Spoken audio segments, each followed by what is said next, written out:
I believe everyone has a story to tell. Through seeking true, authentic insights about the entrepreneurial journey, I provide a platform for our peers to share their stories and inspire those that listen. This is the County Business Talks podcast, produced by H2 Productions. Welcome to the 50th episode of the County Business Talks podcast and the start of Series 4. To kick off this series, I have an extremely special guest. She's an Essex Girl who has captured the hearts of the nation. She remains the only woman ever to hold 4 major track titles concurrently, with gold medals in the Olympic, World, European and Commonwealth Games. Following her retirement from international athletics, she's developed a new career as a television presenter and inspirational speaker. She has written 4 books on fitness and health, self-fulfilment and wellbeing. I'm honoured and privileged to welcome the one and only Sally Gunnell OBE. How are you, Sally? Oh, thank you very much for that intro. Yeah, I'm really good. Yeah, no, all fit and healthy, and that's what we all ask for, isn't it? Absolutely. Well, look, Sally, I'm doing a bit of research. Actually, we've got a little bit in common, to be honest. Obviously, both from Essex, if you can't tell from the Essex twang, obviously, with me. We both have a son called Luke as well, which is interesting. But obviously, perhaps a lack of gold medals on this side. But anyway, listen. Growing up, I remember sitting there with me brother and my mum and dad and you know, watching your career and cheering you on and seeing you win those phenomenal gold medals. So look, it's just like I say, thank you so much for joining me.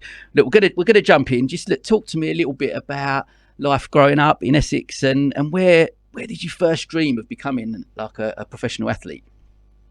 Yeah, so I grew up on a farm in Chigwell in Essex, which was the nearest farm to London, and I was I just loved running, and I just remember at primary school I had an amazing teacher that just sort of said to me, well, you know, you're a good runner and you're quite a good gymnast, maybe you should go and join a club. And I think just because of the farm life, you know, it was all so cumbersome. You know, your summer holidays, you know, off school are just on the farm, running around, helping out and all of those sorts of things. So to go to a club was a bit like, oh, I didn't even know about clubs. So I joined Essex Ladies, and I mean, you know, we were just so lucky to have a club like Essex Ladies down at Woodford Bridge, Ashton Playing Fields, which was one of the top clubs in the country, really. And it just allowed me to, you know, in those early days, to have great competition, to have a great club camaraderie, had some great friends, and you know, and it really was the start of developing my athletics career. And yeah, I mean, some people sort of say to me, you know, how did you know, what was it down to? And I think, you know, part of it, I think, was growing up on the farm, just having that outdoor space, just running around. You know, I guess mum and dad were, you know, good work ethics and things like that. So I think all of that sort of plays a part in it, really. Yeah, sure. And do you still remember that the point where you thought, I'm gonna become a professional athlete, I'm gonna make a career of this and push on? Well, I got spotted by Bruce, who was my coach throughout my whole career, when I was sort of 14, and I just watched something an Olympics on the telly, not just anything, but an Olympics on the telly. And I do remember thinking, my God, that must feel amazing, and I'd like to go and do that. And, you know, all those sort of dreamy world things that you sort of think about, really didn't really sort of sink in, but maybe it did. And I think, you know, just being you know, selected by Bruce to train at Crystal Palace as a 14-year-old, you know, that commitment started. And, you know, I'd leave West Hatch High School, we'd drive up to Crystal Palace an hour, sort of 3 days a week, and get home about 10 o'clock at night, try and do your homework. But I think from that sort of early days and that commitment, I think it just, I think I just showed that I had what it takes, really. You know, it was hard, it was tough, and there was a lot of sort of sacrifices. And I don't think I really thought I could do it until I'd sort of left sort of sixth form, and I had to start thinking about, you know, working and training twice a day, and, you know, taking this next step seriously. And and I think, you know, and I look back and I think of some of the, you know, it was amazing that I had some grants from Epping Forest Council, but some of the letters that I used to write to sort of local garages and businesses, because we didn't have lottery money, just to sort of like, just to support my athletics career, really. And, got turned down loads of times. But also, had some really good people that sponsored me and supported me in those early days. And but I find it quite weird that I had that sort of, focus and determination and knew what I wanted, and it all sort of came from within, really. Yeah. It's amazing, really, to listen to, because, like you say, that type of focus from such a young age, where maybe friends are in, especially when friends start going out and that type of thing in your sort of later teens, but to have that dedication, that focus, so I guess that's what separates people from being high performers and reaching this type of achievements that you have done, is having that type of dedication and to achieve that in life. Yeah, I think it did. I think the hardest age was sort of like 16, 17, where, and 18, where friends were, giving up the athletics club that I'd joined with. They were getting Saturday jobs. But I do remember I had sort of like a real sort of in and out year where I wanted to go. And I remember trying, so we worked out that I could go to Ilford Town Hall clubbing on a Monday night and it wouldn't affect my athletics. So that's where we got to. But I think that only lasted for about, I don't know, 6 months or something like that. And then it was like, no, this isn't going to work. And you know what? You've got plenty of time for that in life. I love that. Well, look, I'm keen to. I often talk on the podcast, obviously, about sort of challenges, especially from an entrepreneurial journey and what that sort of looks like. I mean, you mentioned a little bit there about sort of resilience, I guess, just with the, constant writing letters and stuff, and to get sort of sponsorship and bits on board. But I want to talk a little bit about, take me back to sort of Tokyo '91. Obviously, that glance in the World Championship potentially cost, obviously, the gold medal. Just talk to me a little bit about your mindset around, like, after the race and obviously then the comeback after that to the following year to win the Olympic gold. Yeah, I mean, I think a lot of it, I wasn't the most confident of kids. I was always be the one that was like, oh, she looks good over there, they've got new spikes on. And I think that was part of the, not the issues, but that was part of the journey early on, is that I had to find that confidence, because confidence only comes from you. So I think that piece in, the world, I was sort of on the journey. I'd won the Commonwealth games and I was sort of on the way up, and, and I had a chance of winning a worlds and threw it away because I was still looking at what other people were looking good in the race. And I just realized, and I always sort of say it was like the cherry on top of the cake. It was the last piece of the jigsaw almost. And I knew that I just had to address it. I wasn't tough enough. I didn't quite have it mentally. It was something that I had to look at. It wasn't something that came naturally. And I needed to ask for help. And that's where I went out and got the sports psychologist, and David Henry, actually, who'd worked very much. He was a 400 hurdler as well. So I think that helped. And he taught me so many sort of techniques about visualization and just belief, and, and shutting that voice up that we all have around that tells us that we're not good enough and we can't do that and we don't look fine and this and that. And he just said, everybody has it and you've got to learn to keep it quiet in your head almost. So he taught me so much. And and I always say, because within a year, I was standing on the top of that rostrum in Barcelona at the Olympics. And I always say, as much as 70% of it was in the mind that got me there on that day, because there wasn't a lot between us all in that final. And I would say some people were probably stronger and some people might have been a little faster and all sorts of things. But I think I knew what I wanted on that day, and I worked hard for it, up here. And I always say it's an incredible tool, and it's free. Not many things we can say about that, is there? That is free. It's so fascinating to hear that, because I think, especially listening to you talk there, something I take away from that, with it's enhanced more so now, I think, with social media, but almost like that external validation. We are always comparing ourselves, aren't we? Like, social media out there. So we're, especially in business, I look at it and go, looking on LinkedIn and social media things, and that person's doing well, or look at that, and it's trying to block those out, isn't it? Just believing in what you're trying to achieve, I guess, whatever level. Yeah, and I think it is really hard now. We didn't have the social media back then, but it is a really tough. And my husband coaches elite athletes, and I can see them rocking up saying, "Oh God, someone's gone off to training over here and whatever." But I think that is one of the things I had to learn, that I never came out running the best at the beginning of the year, and it was it's about believing in the process. But you have to know what that process is, and you can't just rock up. I think that's the other thing I learned. I knew what the process was, I knew what the day was and how I was going to get there, and I think we can't ask that of us every single day. It has to be, that whole thing I always say, clarity in your mind almost, of who we want to be and what's important to us, and what and just be able to try and block all those things out. But it takes all sorts of things to get there, I'd be the first to say, I had to learn the hard way. You learn through things going wrong, you learn through, but if I hadn't have done those, losing races and getting injured and all sorts of things, I would never have achieved what I had. And it's another process you have to do. Yeah, absolutely. And then just touching on the other challenges you faced, obviously going on 4 years into 96 as well, into the Atlanta Olympics, obviously pulling up injured sort of in the semi-final. Again, like, I think, was that on your 30th birthday? Was that right?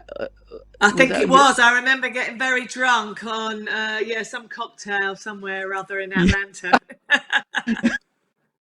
Again, I guess, like you say, the challenges we face on the whole journey, I guess, of whether it be business or whatever, where that they're the lessons we learn, aren't they? And the build up of resilience from those challenges that we face is what makes us stronger, isn't it? To kick back. To talk to me a little bit about that after the semi final there as well. What was your sort of thought process there? Yeah, it's interesting, because that is probably my low point of my whole career. Being you're reigning Olympic champion and you're getting carried off the track with a torn Achilles tendon, and but it's interesting now how you quickly erase that from your mind. It's but it is, it made me rethink things. It made me think, do you know what, I didn't want to go out on that low, but it also made me start to think about what is life looking like after the world of athletics, because you can't do this forever. And I think again, it was a horrible point and a really low point, but it made me think about other things, and and start planning what that exit route was, and because it's really hard to know when that day is going to be, but what can I fulfill it with, and what is important to me in life, and what do I want to do in the next chapter almost. So and I think if I hadn't have gone through that in Atlanta, if as I said, then I would probably carried on a little bit too longer, because I did do another couple of years afterwards as I was sorting everything out. But I think it would have been very different. So, and I think that's one of the things, I'm always things happen for a reason sort of girl, for sure now. Yeah, no, I truly believe that. I think I'm really keen. Some of the lessons, I guess, doing the podcast has been eye-opening for me. As I sort of mentioned, this is sort of the 50th episode. I've learned a lot about sort of trying. One of the main things I think for me has been about realizing that life's a journey and not a destination.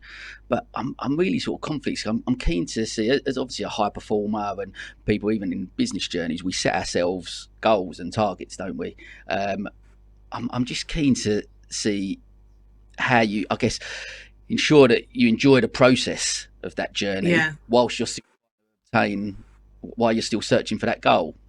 I'm just keen to see your mindset. There's a conflict there sometimes for me. You go, I want to enjoy the process, but I'm trying to get somewhere. But so yeah, I'm keen to see your mindset around that. And I think knowing what you achieve is a really important part of every day, and I think it was something that Bruce, as a 14-year-old, installed in me. It was one of the first things he said to me, "What do you want out of this session today?" And I was like, well, aren't you going to tell me? And it wasn't. It was about me thinking and about the process. And I think it's very easy just to rock up to things and not be present and not have a vision in life and know what you want. And and I think it is an important part of my life, and you know, I'm still do it now, and you know, I am a bit of a list person, but I think it's, you know, they're nowhere near as challenging, the challenges that I have in a certain sort of way. There are lots of different things, but sometimes it is little things, and I think that's where you appreciate what that process is. They don't always have to be massive, and you don't always have to have what that end goal is and it's over here. It's sometimes about what that process is, and what does that look like to get there, and appreciating those bits. And I think that's something that I've done more since finishing running, because I think, you know, when I was running, you're massively on this roller coaster, and you know, and I suppose one of the one regrets that I might never have, I'm not sure I ever really celebrated, you know, the real highs of being an Olympic champion or a world champion, because you're so scared of failure. You're so scared that you're only ever as good as your last race.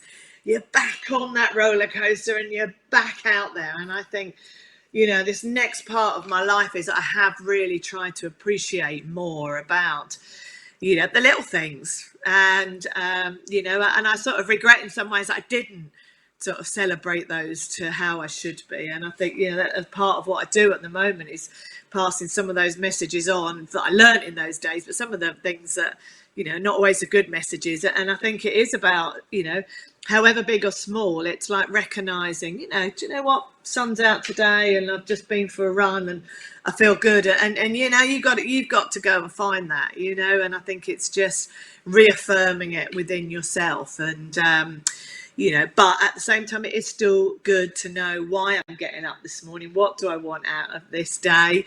Where do I still want to go? And I think that keeps me sane. It keeps me motivated, and it keeps me, yeah, fresh, and you know, people wanting to be around you, because you do still have a vision and you still have hunger in your life. And I think that's, you know, I'm still looking for that even at, you know, 50 years old or so. So yeah. Yeah, I think, look, again, it's that for me. It's looking at that journey and that process of trying to enjoy it. Like you mentioned there about being present. I think that's something, you know, sometimes we can get lost. I'm guilty of it. I often ask about work-life balance. I've got twins who are 7, want to be present with them at the time, but your mind is sometimes off elsewhere, because you've got these goals that you're trying to attain. And again, one thing I try to check in with myself a lot is around just being present wherever I am at that moment. So for example, I'm here with you right now and this is where we are, we're concentrating on this moment, and then when I am at home with the kids later, I am there not looking at my phone but trying to be present. And because that joy, that process in those journeys more so, I guess. Yeah, I think that's really important to do that, and I think you know, you have to recognize that within yourself, and you know, and check, because it is always quite easy, you know, you think, right, I'm back with the kids or whatever else, and you know, and now I've got a phone call, I've got to do that, and there is, you know, sometimes you have to say stop, and sometimes you go, okay, this is it. But you know, I think the other thing I learned is that, you know, don't beat yourself up, you know, because not every day is like that. You know, and I think back to, there was, you know, quite a few, I don't know, school plays that I might have missed or something like that, and I couldn't be there for, or the kids were ill and I had to, you know, to be somewhere or whatever. And it's hard. And I think the thing over the time is that I've just thought, you know what, you can't be perfect and you can't keep up with this, and you are going to have the good days and the bad days, and just, yeah, don't beat yourself up too much. I think that's what it is. And I look at my 3 boys now, you know, they're 17, and the youngest, and the eldest is what, 24, and I think, do you know what, they've done all right, so we couldn't be too bad what we did. Well, I want to stick with the achieving goals conversation, just around, because again, I've spoke to a few entrepreneurs and on here, and they've talked about that moment where, you know, some people sold a business for like 100 million, for example, and they've got that expecting potentially that big euphoria moment, and it's actually become a little bit of an anticlimax. And like I say, stuff we're sort of constantly searching for. I'm just keen to that moment you stood on that rostrum, you obviously achieved all your dreams, you become Olympic champion. Talk to me a little bit about that. Was it all your dreams have come true and you felt that amazing moment, or Talk to me a little bit about your mindset around that at that time. Yeah. Yeah, I mean, I think, actually achieving it, understanding, I mean, it all felt like a little dream world because you couldn't quite actually believe that you'd done it. I think the hardest bit was the bit afterwards because, I'd done that whole visualization piece, I'd done the standing on the rostrum and what that was going to feel like. But the bit I hadn't done is, what happens afterwards and what to expect. And I think it was hard because I wasn't quite sure, was I doing the right thing? Because you're sort of compelled into this life that you don't really know. And am I doing it right? Am I doing it wrong? And then again, we've got to go again because we've got the Worlds the next year. So it was like that, okay, so we can't go out, we can't celebrate, and we can't do this. I just yeah, I thought it was going to be, life changing and sorted everything out, and here we go. But no, and I can really relate to probably a lot of those entrepreneurs in that it is okay. So we've done that, but we've still got to go and do it again. There's still more. It's not like we're just sitting back and it's like, oh, see you later, everybody. And I think you want more because you like that feeling. You want to challenge how good I could actually be. It's almost giving you a bit more confidence, and you sort of think, well, actually I can go a bit better, or I can go again, or whatever else. So yeah, and I guess that's who we are. That's our nature. And I think you can find that, isn't it? But yeah, I mean, I think if anything now, as I said, I think I wish I'd sort of taken a month off and just celebrated a bit and reflected it. But it was alien to me. I didn't know that world. You thrusted into it, and everybody's looking at what you're eating in your trolley. You know what I mean, at the supermarket, and it's like peering through your window. So I don't think anybody could really have prepared me for that. But it was quite scary and a bit daunting, and it was a bit like, okay, I've got to do this not just for me but for everybody else now. And I think that's how I felt almost. And come on, pull your socks up and get back out there. Yeah, sure. And I guess, like, again, talking again as I often do about, I guess there's that feeling of contentment and fulfillment potentially, which is actually what we sort of search for, I guess. And sometimes fixing that on a goal, that's where I'm going to feel fulfilled. And as soon as I get there, that everything's okay. Actually, potentially, it's not. And again, back to what I guess we was alluding to initially was trying to enjoy that process and like you said, celebrating those small wins on a regular. But also, I think it's about and sometimes we might not achieve those goals, but we've given ourselves a go and we've given ourselves the best shot. And I think and I think that was one of the ways that I dealt with that sort of pressure of, because if I thought about what I was actually trying to go and do, win an Olympic gold medal, I probably wouldn't have done it. But I think how I sort of rationalized it in my mind was that, do you know what? I've prepared, we've done everything.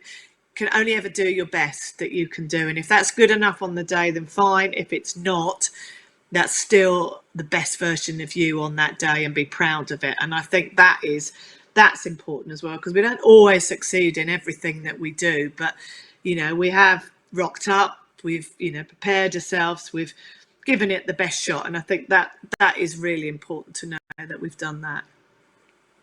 I love that. I think, and that's that definition of success for me is exactly that. As long as you can, with your hand on your heart, you go, I've given it my best shot, I've done my best. I talk a bit about failure and fear of failure, etc. on the podcast, but only my first thing, what brought me to Brighton from Essex, is I run a hair salon which didn't work out. I ended up closing it, and it failed. I lost some money, but I remember that process, and actually I walked out of that salon that day when I had to tell the staff we was closing, but I knew that I'd blood, sweat and tears, I'd give it my best, and it hadn't quite out, but I learned so much from that. And I really, that's my strong belief, is exactly that. As long as you can, whatever you do in life, if you go, I'll give it absolutely my best shot. And like you said, if your best is made you great, then fantastic. If not, then. Yeah, and I think it's about learning from it. You probably learned so much from that situation, and that has made you a better person, and where you are now and where you're going. And I think that is really key. And I think I'm one of those people that, there's always a positive in absolutely every horrible thing that happens. That you have to find that positive out of it. Okay, I just wanted to say something about one of our sponsors, Preston Insurance Brokers. Insurance is all about peace of mind, making sure that you're protected no matter what. There's no such thing as one size fits all, which is why Preston Insurance Brokers take the time to understand your business, how it works, and how all the pieces fit together. Because they understand your needs and whatever risks your business faces, they can offer you bespoke insurance cover to help your business grow with confidence. Always safe in the knowledge that should the worst ever happen, they'll be here to help you weather the storm. Protecting businesses for over a decade, Preston Insurance Brokers will ensure that you're always in safe hands. Noel and the team have been looking after all my business insurance for many years and offer a truly fantastic personal service. To find out more, contact the team at www.prestoninsurancebrokers.co.uk. Your business, your insurance. Okay, back to the podcast. Yeah, no, absolutely. Well, look, talking about that, let's talk a little bit about. Obviously, you had some injuries later in your career, like you said, and then you sort of come out of it. And did you always sort of have that when you got to that point? Did you always have a plan, sort of like what is going to be my next step after sport, after athletics? Where do I go? Was TV presenting in there, or what was your thought process about afterwards? Yeah, I mean, I think when I got those injuries and bits and pieces, I think, and I always say when they're down, that it's about taking each day at a time. And I found it really hard to sort of think about what the future was. I think, it was a process that I was going through in my mind, and it took, as I said, from Atlanta, a good couple of years to actually work out. But I decided that, it wasn't going to be one thing. I wanted to, I was getting lots of opportunities, and I thought I just need to do things that I love and I believe in. And, some of them I didn't really know whether I'd love and believe in, but, let's have a go. And, it wasn't just that one focus. My life, it was just like this one focus, but it was about lots of little things. It was about, having kids. It was about, personal development, as in, learning new skills of going skiing, or, getting in a go-kart and all those things you couldn't do. So there was,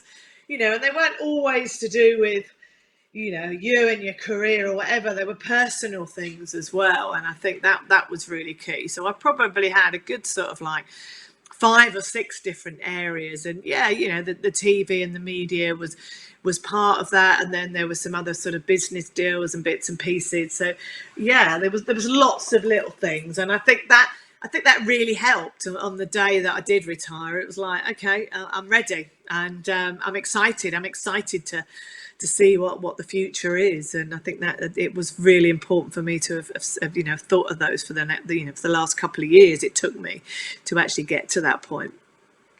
Was there almost like maybe sort of a sense of relief when you sort of retired from athletics, thinking like, actually there are lots of opportunities out there that I can go and explore something completely different? Was there that? Because like you said, you'd been so focused on one thing for so long. Yeah, I was. It was weird because I called the press conference after a World Championships where I got injured again, and announced my retirement without telling any of the team, my husband or my coach or anybody, because I didn't want them to probably change my mind. But I knew this was the moment, and it felt like the biggest relief ever. I had no doubts whatsoever. It was just so right, and it was weird. And I think part of it was I couldn't do anything competitive for a good probably year or so. I think it was that whole thing of, putting yourself on the line week after week, not wanting to let other people down. It wasn't just about letting myself down, but it was about letting down the general public, because they expected you to win still every time. And I think that's the bit I'd had enough of. And I needed to get away and to change direction completely, almost. So yeah. Awesome.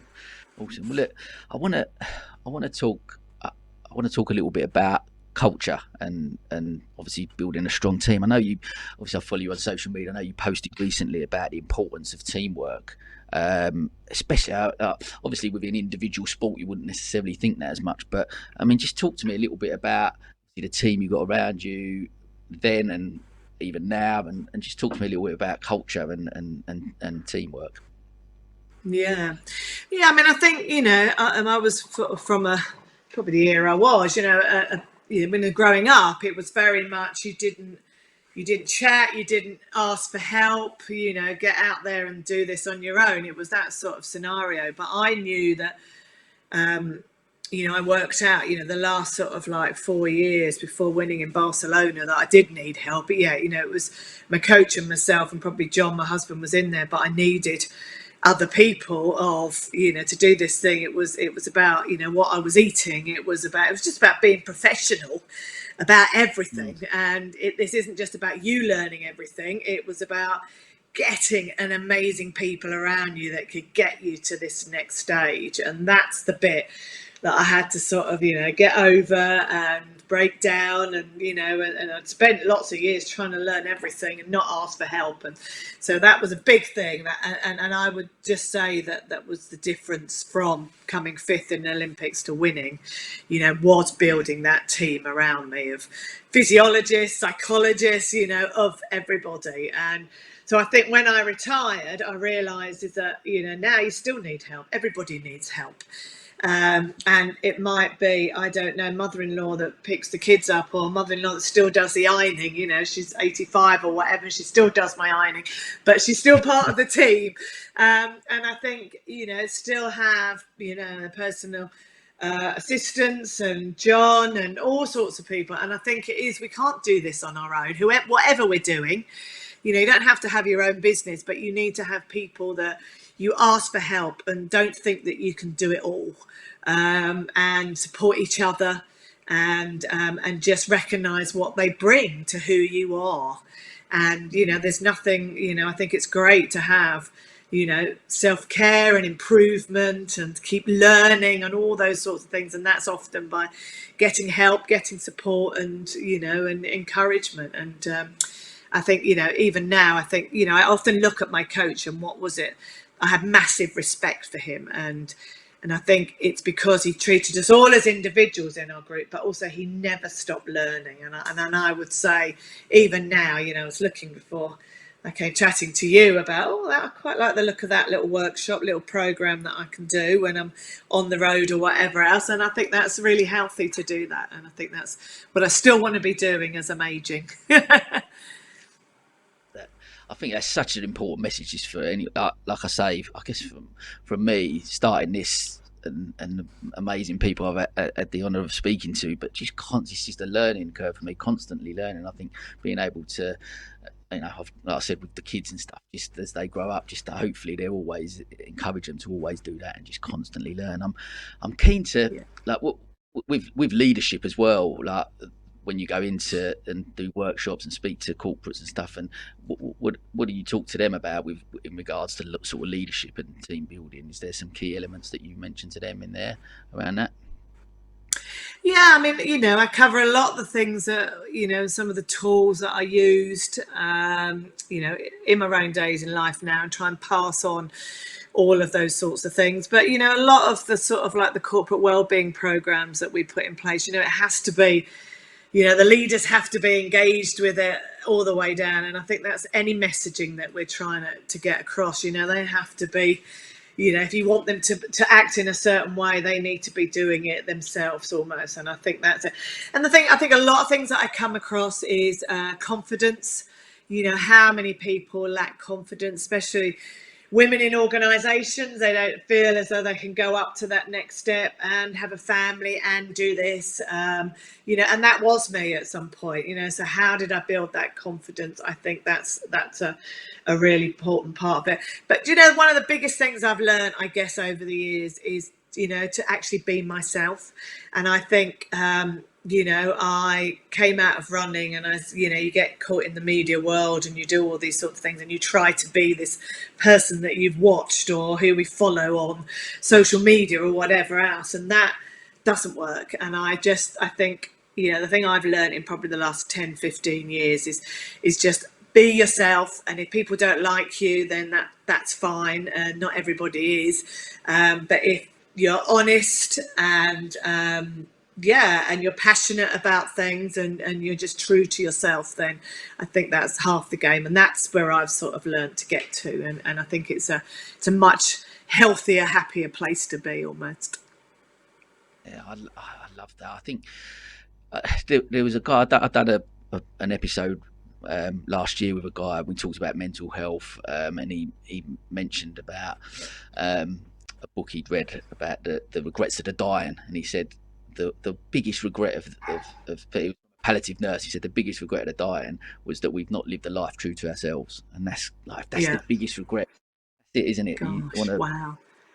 Yeah, and just be like, no matter what that looks like, as long as what my core values are as an individual, as long as I believe in who I am as a person and what I'm about. Like you said, except I think as you get a bit older, I certainly have wanting everyone to like you. You get to a point where you go, actually, not everybody's going to like me, and maybe not everyone will agree with what I say, but that's okay, because if I know who I am, then I'm okay. Exactly. And you don't know what's going on in their life and how they feel that and what they've been through and stuff like that, isn't it? I think I've just learned not to judge too many people, and that comes with age, doesn't it, as well? But I think it's probably, I wish I'd learnt it a bit earlier.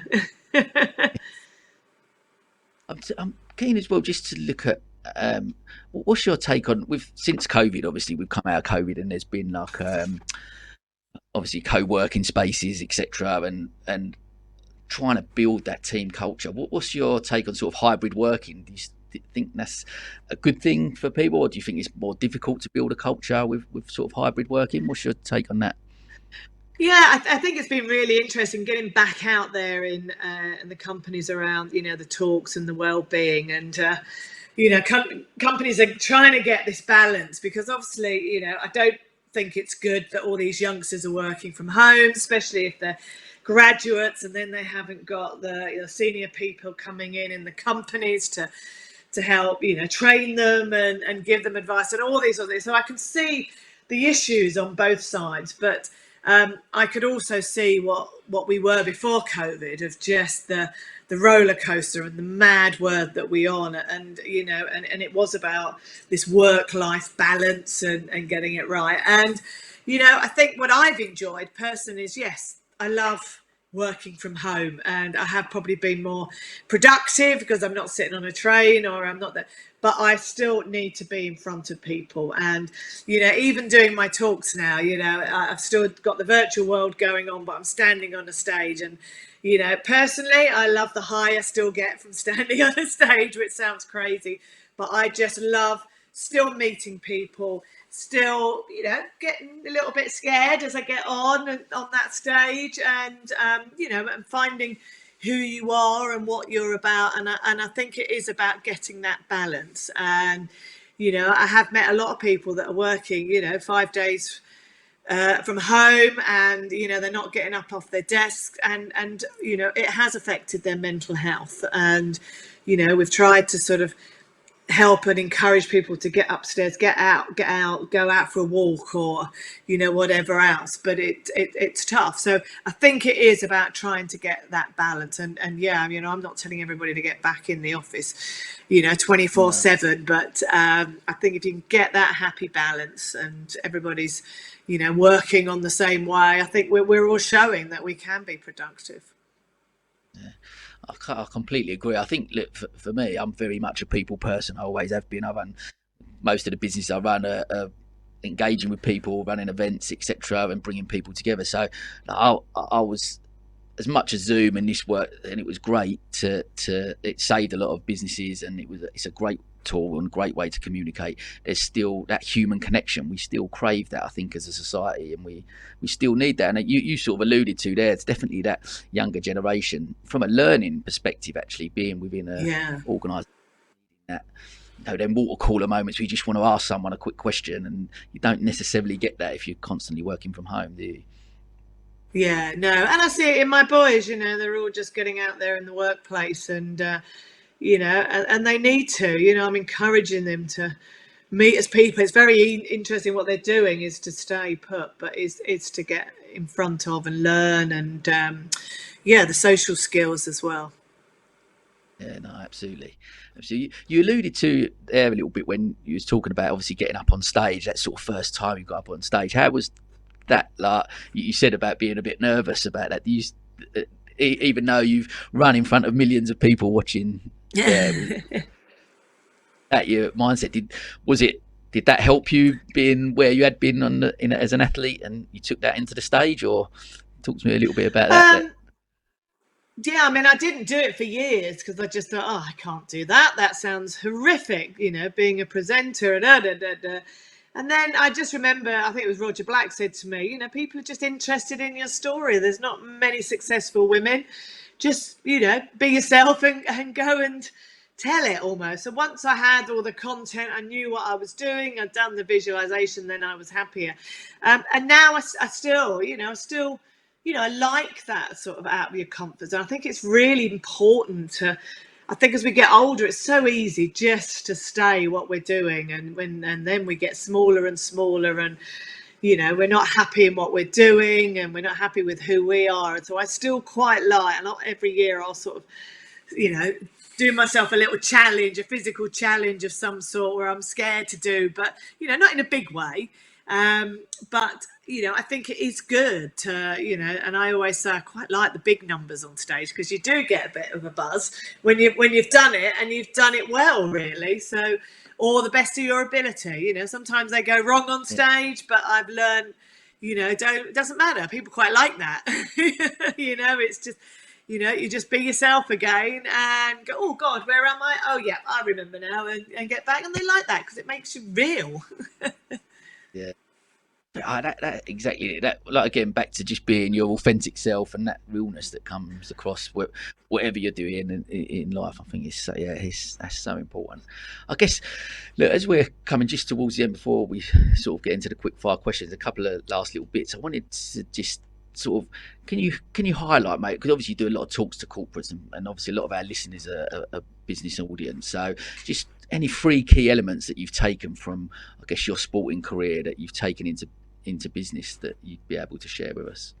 Yeah, I mean, I think it is. One is knowing what you want to achieve and having a bit of a vision. Doesn't have to be massive, but I think that just, gets you up and, much more productive in that day if you know what it is. I think the other thing is, get around that team, how you communicate within that team. There's always going to be leaders, all of those sorts of things, and the people that have always got the moaners and whatever else. So how do you manage that team? So there's a piece around that. And then that big piece around, the power of the mind and belief and visualization and all of those, and just some of those sorts of tools there. So that's a lot. I mean, I do a lot now, and I guess that's because of just COVID, and much more about that resilience piece, and looking at what was my team back there around the importance of the well-being side of it, and looking at what that holistic look at, and that's what my life is now around how importance of still what we eat, still how much we sleep, and just how we deal with that stress and meaning and purpose, and and physical exercise, and that is very much how I look at life now, and try and pass on a lot of that sort of information, because that helps us to deal with life, and to deal with the pressure, and to and perform how we want to be able to perform. Yeah, brilliant. So it's been fascinating, obviously, chatting to you. Tell me, just before, as we wrap up, before the quick fire questions, what does the future hold for Sally Gunnell? Gosh, well, I mean, I sort of feel like I'm in my next chapter of my life, and I'm motivated, hopefully by the next 30 years, and we're doing a lot around, just optimizing your age. And I think, I don't know, you get to 50 and you just sort of think, oh gosh, I've got a few more aches and pains, can't quite exercise how I used to, putting on a little bit of weight, and and it just fascinates me, really, of what happens to us as we age. And and I think there's a whole piece, I was very much about preventative, what can we do now in our 40s, 50s and 60s, because we are going to be all living a lot longer, hopefully, because of medicine and all these sorts of things. But we want to have everything, don't we? We want to be as active. We want to still be out there walking in our 80s and 90s, and why shouldn't we? So what can we do now? So a lot of the work that I do now is around optimizing your age, around health, well-being, talking to a lot of specialists, bringing in that team, learning from people, and just being able to pass that on to whoever wants to listen, almost. It's been fascinating listening to your story, and like I said, as a young lad growing up and watching you and cheering you on, and now having the opportunity to actually sit and chat to you and share that knowledge and that journey with us has been fascinating. So thank you so much. We're going to finish with our quick fire questions if we can.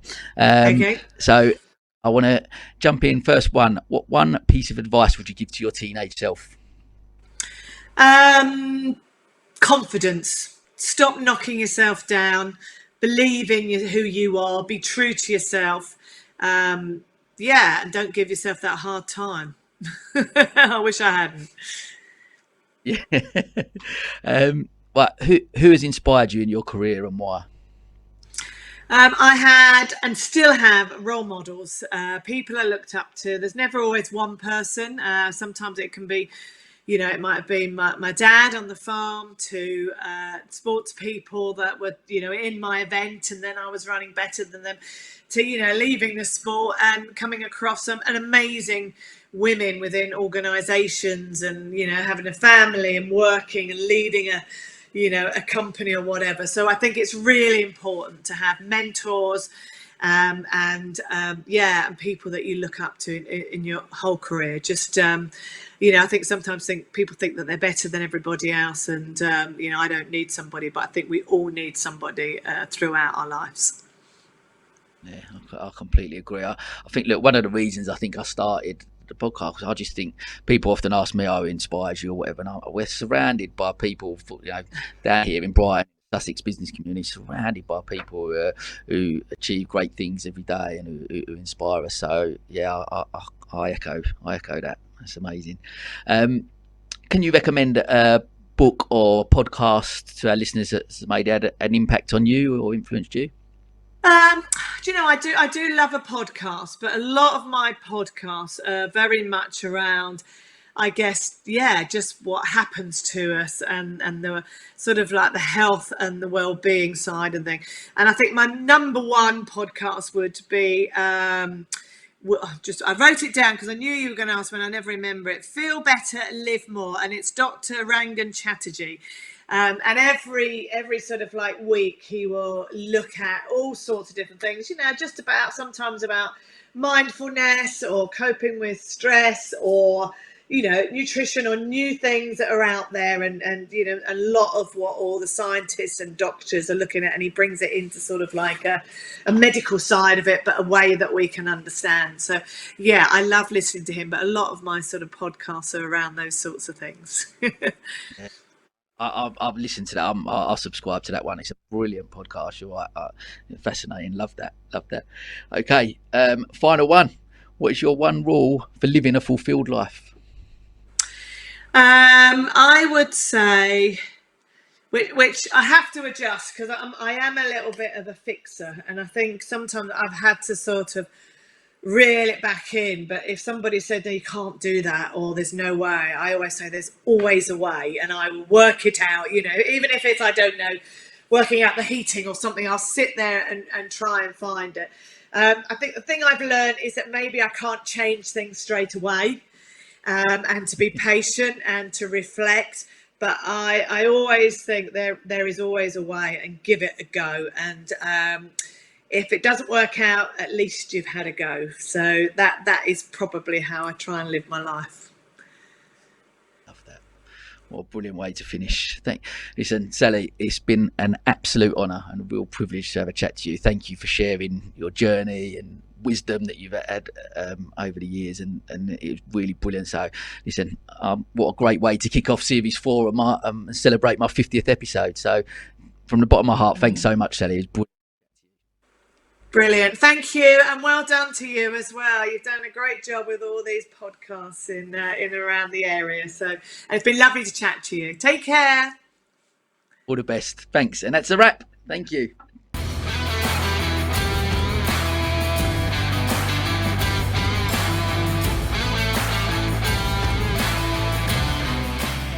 This is the County Business Talks podcast, produced by H2 Productions.